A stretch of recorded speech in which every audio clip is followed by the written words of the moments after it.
రాజకీయాలకు అతీతంగా ముస్లిం మైనార్టీల హక్కుల సాధన ఆస్తుల పరిరక్షణ కోసం పనిచేస్తున్నామని ఏ రాజకీయ పార్టీ నేతను మెప్పించాల్సిన అవసరం తనకు లేదని ముస్లిం మైనార్టీ రైట్స్ ఫోరం వ్యవస్థాపక అధ్యక్షులు డాక్టర్ షేక్ మహబూబ్ బాషా అన్నారు. వ్యాపార నిమిత్తం వేరే రాష్ట్రంలో ఉన్న ఆయన మీడియాతో మాట్లాడారు. ఈ సందర్భంగా ఆయన మాట్లాడుతూ టీడీపీ నేత టీజీ భారత్ అనుచరుడు షేక్ జహంగీర్ బాషాపై ఆయన మండిపడ్డారు. ముస్లింలకు అత్యంత పవిత్రమైన రంజాన్ పండుగ రోజు పాత ఈద్గాలో వేలాది మంది ముస్లిం సోదరుల మధ్య ఇస్లాం నిబంధనలకు విరుద్ధంగా కుర్చీపై కూర్చొని టీజీ భారత్ ప్రార్థనలు చేయటాన్ని డాక్టర్ షేక్ మహబూబ్ బాషా ఖండించారు.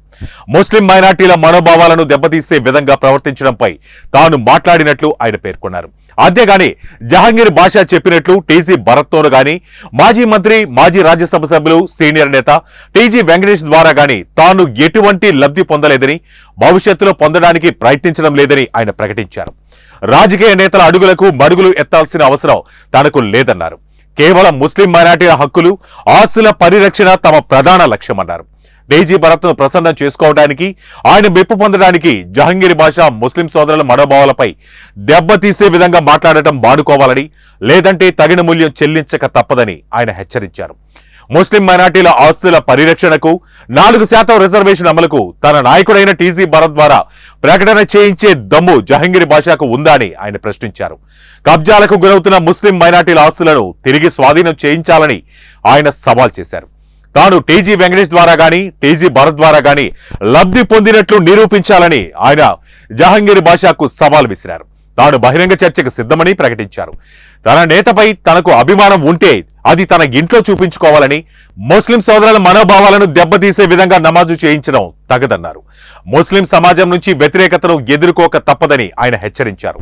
తనకు టీజీ భరత్ సమాధానం చెప్పాలి కానీ మధ్యవర్తులైన జహంగీర్ బాషా లాంటి వ్యక్తులు తమ నేతల మెప్పు కోసం మీడియా ద్వారా అవాకులు చవాకులు పేలితే సహించరని ఆయన మరోసారి హెచ్చరించారు.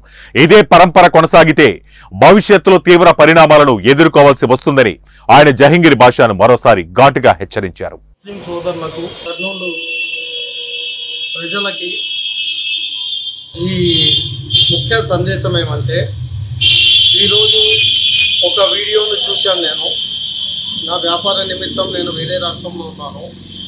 నిన్నటి దినం టీజీ భరత్ ఈద్గాలో కుర్చీ పైన కూర్చొని నవాజ్ చేశారు అనే ఒక సందేశం ఇచ్చినామనే ఉద్దేశంతో ఈరోజు తెలుగుదేశం పార్టీ కండువాలు కప్పుకున్న జహంగీర్ అనే వ్యక్తి ఒక తప్పుడు సమాచారంతో ఒక వీడియో రిలీజ్ చేశారు. అయ్యా జహంగీర్ గారు, మీకు మీ టీజీ సార్ పైన ప్రేమ ఉంటే ఆయన తీసుకెళ్ళి మీ ఇంట్లో కూర్చోబెట్టుకోండి.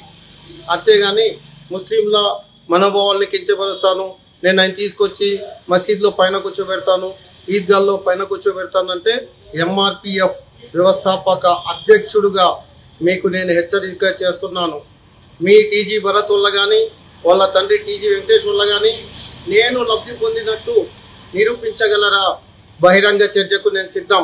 నోరు అదుపులో పెట్టుకొని మాట్లాడండి. ఇంకోసారి మీరు మాట్లాడేటప్పుడు అసలు మీరేం మాట్లాడుతున్నారో అర్థమై మాట్లాడుతున్నారా?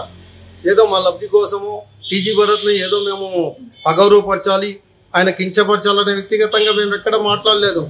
గత 10 సంవత్సరాలుగా టీజీ వెంకటేష్ గారికి మాకు మంచి సంబంధాలు ఉన్నాయి. కానీ ఒక ముస్లిం నాయకుడిగా నిన్న ప్రశ్నించాను. ఆయన లెగ్మెంట్ ఉంటే ఆయన సమాధానం చెప్పానండి. ఆయన చెప్పలేడా?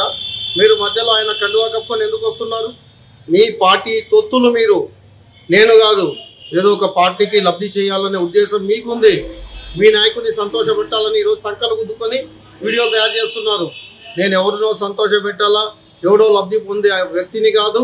అలాంటి ఆలోచన లేదు మీకు కానీ, మీ టీజీ భరత్కి కానీ, టీజీ వెంకటేష్కి కానీ దమ్ము ధైర్యం ఉంటే నేను వాళ్ళ ద్వారా లబ్ధి పొందినట్టు ఎక్కడన్నా నిరూపించగలిగితే నేను బహిరంగ చర్చకు సిద్ధం.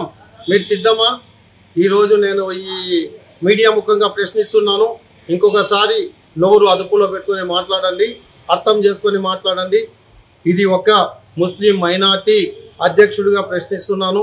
ముస్లిం హక్కులు పరిరక్షణ నాకు ఉంది కాబట్టి ఎంఆర్పిఎఫ్ వ్యవస్థాపక అధ్యక్షుడిగా ప్రశ్నించాను. దానికి టీజీ భరత్ని సమాధానం చెప్పానండి. అంతేగాని మీలాంటి వాళ్ళు మధ్యలో వచ్చి కుప్పి గొంతులు వేయబాకండి. అది ఎవరో లబ్ధి కోసం అయితే వాళ్ళ ఇంటికి అడిగిపోయి మీరు కుప్పి గొంతులు వేయండి.